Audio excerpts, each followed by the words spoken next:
Grow your practice, grow your wealth, grow your impact. Find out how to spend less time in the dental chair and more time on the things you love. Welcome back to the Dental Wealth Podcast. Glad to have you back. I want to thank every single one of you for listening. I'm getting messages of people who went back and listened to every single podcast ever, and the people that are telling me how this podcast has affected them. And so keep those comments coming. Keep reaching out and keep sharing with friends and sharing with people. Literally every single episode, our listeners grow, and that's thanks to you. So keep spreading the message. I mean, this is about. I was thinking as I was, getting ready for this podcast, I thought, I could sit here and talk for the next, months probably, because there's so much to talk about. And there's so many components when you're talking about wealth and you're talking about business and where you're trying to go that you literally I could just sit here and talk for months and still have things to talk about. Because when it comes to business and life and what we're trying to get at and what wealth is, it's limitless. It's limitless. If we start just focusing on me, I was thinking this morning, I'll share some thoughts with you, but I was thinking about each one of the categories that I was working through this morning in my own journal. And I was thinking about, gosh, I could spend months just on one area. So that's kind of what I want to kind of unwind a thought today. And if you'll bear with me, because I think, I did an event on Friday. And so the whole morning time, with the doctors around the country, and we spent a lot of time on capital investments, and we started talking about how we got to use the word vocabulary matters, right? And I was saying, hey, stop using the word money when it comes to capital. And even if you think about banks use the word capital, working capital, right? When money is inside of our business, it's capital, and we call it money. And in fact, what ends up happening, if you think about it, and so I was thinking about, by the way, unwinding this thought about how simple words change our life. And, I was saying, well, we're going to spend all this time, in the morning, we spend all this time going through a process that I teach doctors on how to truly create a lot of capital in the practice, and then where to put that capital and how to invest it and pay off debt and do a lot of really cool things. And I was like, look, but you have to understand there's another component to all this. And so it's like, I'm going to give you all the tools, but there's the other side of this, which is the qualitative side, right? So that's all quantitative, how to use capital. But there's this qualitative side, which I was just addressing a second ago, which is this idea of if we're going to be truly wealthy people, and wealth is a lot of things, as I've explained before, we have to use better vocabulary. When we speak to ourselves, so I was just giving an example of this idea of capital. And I think even on the event, I said something to the degree of if you walked into a bank and said, I need money versus I'm trying to raise capital or what, just those things. Imagine if you sat in front of somebody who had means and you were trying to get money from them and you said, I'm trying to raise capital so that I can invest within my organization and fill in X, Y, and Z. Or I need some money.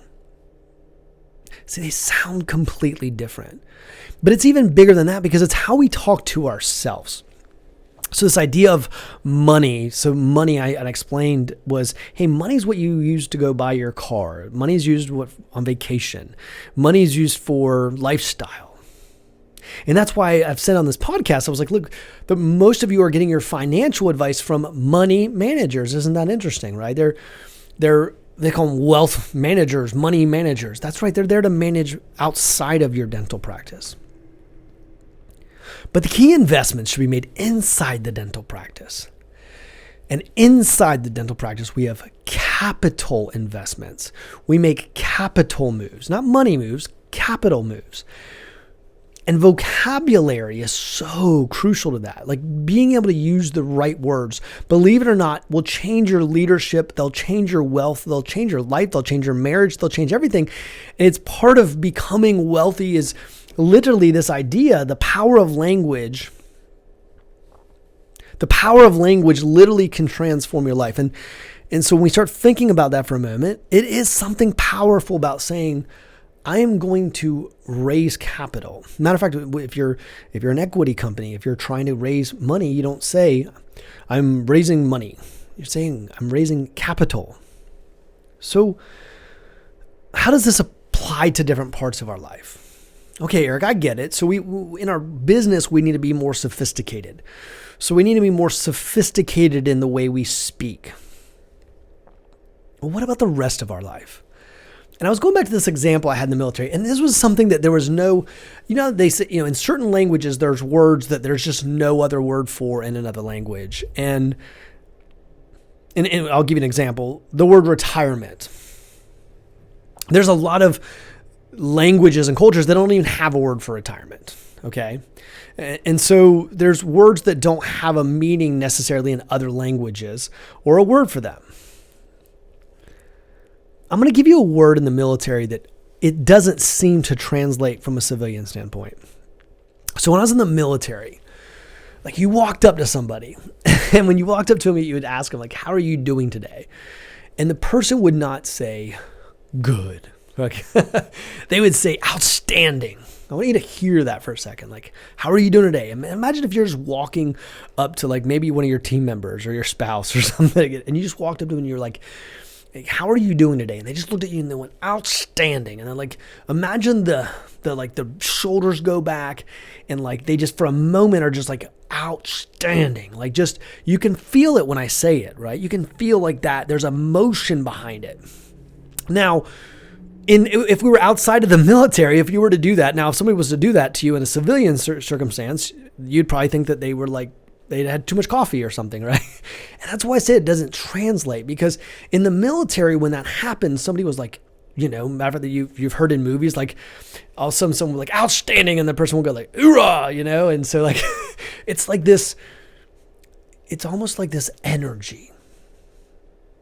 Not like an energy, it's an energy. And the truth is an energy in that moment is like concentrated on the intentionality of that moment. Vocabulary matters. See, and in that moment, there's an expression inside, which is like, they're saying outstanding, but there's something behind it, which is like, I'm damn proud to be here. I'm damn proud to be serving my country. I stand with pride in my uniform. It's a word of outstanding, but there's so much more behind it. You have to understand that. It doesn't translate outside of the military. It really doesn't. Oftentimes when you ask somebody how you're doing, they'll say what? Good. Good. It's like a pet peeve, right? There's no good. I mean, not unless you're like, because even good, if you're doing really well, you would say, I'm great, right? And so sometimes people don't need better teachers. They need better vocabulary.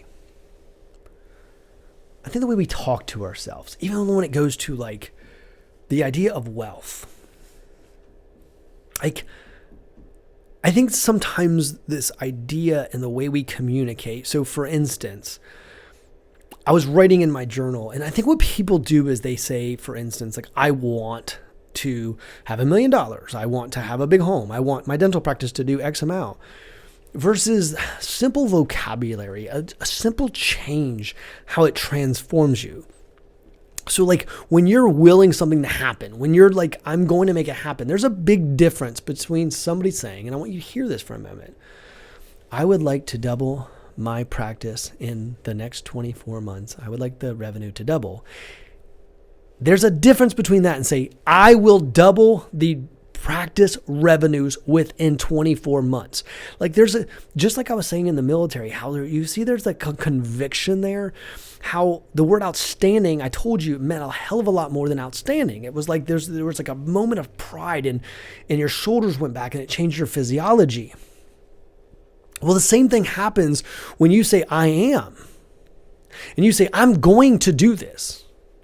It's who I am. And when you say like own it that way and you're like, I'm going to double the revenues of my practice, I will figure out a way. It is a must. It will absolutely happen. That's completely different in the way we communicate. What happens when you walk up to your team? Guys, what I'd really like to do is I'd like to do $150,000 in revenue this month. It sounds completely different than this month we are going to do $150,000 in revenue. And when we do that, we are going to celebrate as a team. We are going to blah, blah, blah, blah, blah, all the things. And you're committed to it. Now, you have to think about your physiology as you're saying that. And the physiology of saying like, this month, what I would like to do is 150,000 in revenue. You can just see the shoulders slumped and the head kind of down versus like when you say, I am, I will become, I will do. It changes everything. It changes your physiology. It changes your mood. It literally changes your mood. It changes your state. It changes who you are. The second you start actually owning that shit and you're like, I'm going to make this happen. There's no doubt about this. I'd like to lose 20 pounds. It's totally different than I will lose 20 pounds. I will be physically fit by the end of this year. There is no doubt that I'm going to. And by the way, this has everything to do with wealth if you don't understand that, because what ends up happening when you make affirmative statements, when you change your vocabulary, people use the word hate too much. I hate grass. I hate Chick-fil-A. Hate this or hate that. By the way, I love Chick-fil-A, but I'm saying, people use hate for words that like that's a word. I'm like, why would you use hate? Hate's a word that's reserved. Vocabulary matters. The words we use matters. And even then, why don't we talk about the things we love? Man, you know what I do love? I'm not a huge fan of them, but I'll tell you who I do love. I mean, why don't we use the words we constantly do? They come out of our mouths all the time. Now, I'm telling you, and I was giving an example on Friday about, you guys remember Eeyore, right? And you remember Eeyore, like in Winnie the Pooh, for those of you who don't remember, Eeyore always had like this cloud following him, and he always was like, wah, wah, wah. The problem with Eeyore was his vocabulary and the way he spoke, and then it changed his physiology. And like, then it would, by the way, when you listen to Eeyore, how did you feel? Success begets success. Success begets success. Look, nobody wanted to hang out with Eeyore. I personally like to hang out with Tigger, right? And so like, you got to think about that in your life. And as you're trying to lead and grow this organization, you're a CEO of a dental corporation and you're trying to be the best damn leader you know how. And what ends up happening is, now, by the way, you learn language by listening to your parents. You learn vocabulary by listening to friends and peers. And that's why they say that your net worth is the average of the 10 people you hang out with. The reason that's so is because of the fact that the people that are speaking a different vocabulary have a different net worth. I want you to hear me on that again. The people that have a different vocabulary have a different net worth. You want to get wealthy? Change your damn vocabulary. I'm serious. Change the words you use. And maybe it's as simple as capital versus money. Maybe it's the difference between I am and I would like to. It makes a difference. I'm going to be the best father. I'd like to be a good dad. Totally different. I'm going to be a millionaire. I will create a $10 million dental corporation. Is completely different than I sure would like to do more money this year. Grow 20%.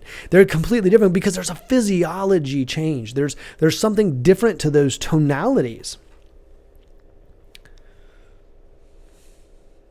I was writing down this morning, I was sharing this before this podcast. I said, I was writing down different areas of my life, and I was writing them down, and I was writing down like my, physical and wealth and like all these categories. And then I was writing, like ranking them. And then I was like, okay, what would it take in this area to be a 10 out of 10? If you give yourself so if you said health right now, so if you're just on health, and you were like, okay, or wealth. Well, it's a dental wealth podcast. Let's use wealth. That's better probably for this podcast. So if you wrote yourself on a 1 to 10 and rated yourself on 1 to 10 on wealth, and you gave yourself a 5, why did you give yourself a 5? And then the question is, what would you have to do to become a 10? take action, right? Take action around those goals. And you go, okay, I'm a 5 out of 10. Let's just say you gave yourself a 5 out of 10. I'm just making up a number. Okay. And you're like, okay, 5. Why am I a 5? Because this is what you start writing down. Okay. Because I want to know, what would it take to be a 10? In your book, what would it take to be a 10? And maybe this is, by the way, maybe you do your wealth and your marriage and other things. When you say, what would it take?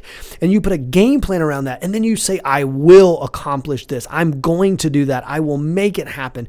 Hell, make it known. Let everyone around you know exactly what you're going to accomplish. They say to announce your goals. You should hold yourself accountable, but it's the way you talk. And even simple language, driving down the road. It's as simple as this. I mean, I'm serious. This is a simple example, but how you talk to yourself driving down the road, and somebody just simply says, oh man, I hate traffic. Look, that consumes energy. I'm letting you know. I want you. Look, this might sound trivial to you, but there's a reason why the 1% is the 1%. 99%. When I give this example, they go, "Oh, that's stupid." I'm telling you, the 1% think differently. They talk differently. They walk differently. They don't worry about the traffic. They go, man, I'm so thankful I get to be in this amazing vehicle, going to an amazing place where I get to change lives and do awesome, amazing things. They're so focused on the way to work, on all the things that they get to do today, the things that they will accomplish today, all the lives that they get to change, the business they get to impact. They're so focused on the way to their dental office. They're so focused on the way to their business. They're like, man, I cannot wait to get to work with my dental team. I can't wait to work to develop them and change their lives and do awesome, amazing things. And then the 99% is bitching about traffic. I can't believe I have to sit in this traffic. And I know you're listening. We're like, gosh, Eric, that sounds like a hard thing to do. Hey, you don't have to change all your vocabulary overnight, but change words. Pay attention to it. That's right. Leadership is intentional. Wealth is intentional. You don't become extraordinary wealthy without being intentional. Now, you might feel silly, by the way. At first you might feel silly, okay? You might. Because you're going to be doing it different than everybody else. You're going to be doing it in a way that nobody else does it. And because you're going to be doing it in a different way, it's going to feel a little weird. Watch when they follow you. Success begets success. Watch them. One of the greatest things I've ever heard was, first they hate, then they admire. People want to see you do well, just not better than them. So when you change your vocabulary and you change the way you walk and you change your physiology and you change the way that you talk and you come in like you've had 42 cups of coffee and it's 7 a.m. and people go, what in the hell is going on with him? They're going to first try to beat you down because they're going to say, well, man, you're acting ridiculous or whatever. Don't let them get to you. Success begets success. First they hate and then they admire. They will follow you. They will talk the way you talk. They will see your success. They will see the things you're doing and they're saying, what do you do that's so different than I do? Your practice is tripling. Your practice is quadrupling. You're taking on a different associates. You've got a great attitude. Your marriage kicks ass. You're in great health. What are you doing different? And when you look at them and just say, I talk different than you. I talk different to myself. I have different conversations with myself. I ask myself a better set of questions in the morning than you ask yourself. You ask yourself, how do I get through this day? And I ask myself, how do I get from this day? We ask ourselves a different set of questions. What am I becoming here? And when we start actually thinking about those types of things, and we actually start delving into that, in that mindset, well, that's the 1% mindset. So if you don't sound like everybody else, don't be surprised. It starts with different, just simple words like capital versus money. It starts with small moves. You don't have to move a mountain. You don't have to change everything you say. Just change the way your conversations are on the way to work. Don't focus on everything in your life. Just, focus on the ride to work. How do you talk to yourself on the ride to work? Maybe in the shower, whatever it is, whatever your thinking place is. What are the conversations you're having with yourself? What is the dialogue? Are you outstanding? Or are you good? Billionaires aren't good. They're outstanding. Living a life of person. By the way, you don't have to be a billionaire to be wealthy. But I promise you, when you use better vocabulary, you'll have a better life. You'll be a better leader. You will have more money. You will have more wealth. You'll have a faster growing practice. When we use things like I am versus I would like to, I will versus I want to, I'm telling you, when you use a different set of vocabulary, and I'm telling you the secret.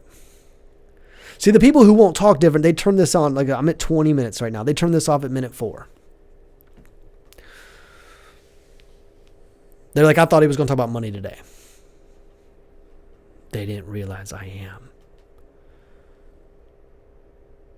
Sometimes you have to tell people what they want to hear, and then you tell them what they need to hear. I'm telling you what you need to hear. I'm telling you that the difference between the people that are quadrupling their practices within no time at all is they just simply have a better conversation with themselves, with their team, with their goals.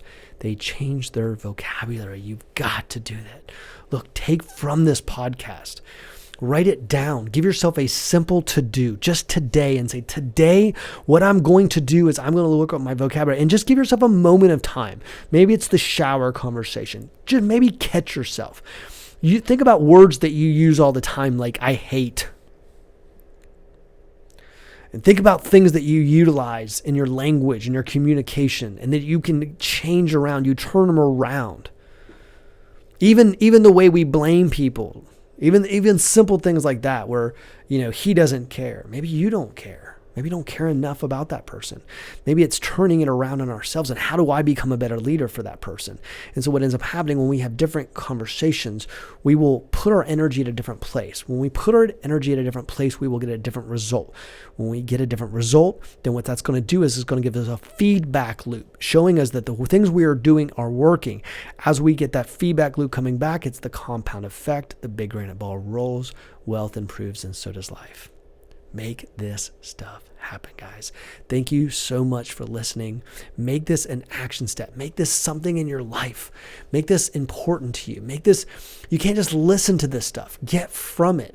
Like I'm telling you, I'm giving you the secrets. This is thousands of case studies of me watching the most successful people. I've made my life a study of success, and I'm giving you the shortcuts. You're getting the cliff notes. Make sure you're at least willing to listen to the cliff notes. Put the stuff into place. Look, I'm telling you, this is the stuff you should share. Share. And like I said, go on YouTube, watch the video. I'm telling you, watch the video. It'll give you a different perspective. You'll see body language that'll change, just like vocabulary. You'll see a different, and then share it. Share it with a friend. Look, this is about taking a message. Part of the thing that happens is it turns into abundance mindset. And then I always tell you with this podcast, you want to share it with somebody and then you want to discuss it. That's 3 times, right? The first time you listen to it, then you shared it with somebody and then you talked about it. Like what you'll see is you'll start ingraining this stuff by sharing it. You'll become the teacher and then it will start becoming ingrained and intentional in your life. Part of this is not just listening to it. Part of not just putting it in place. Part of it is sharing and communicating the message, because I'm telling you, it will change your life. And I'm looking forward to seeing the results, guys. Thanks for listening. We'll see you next time.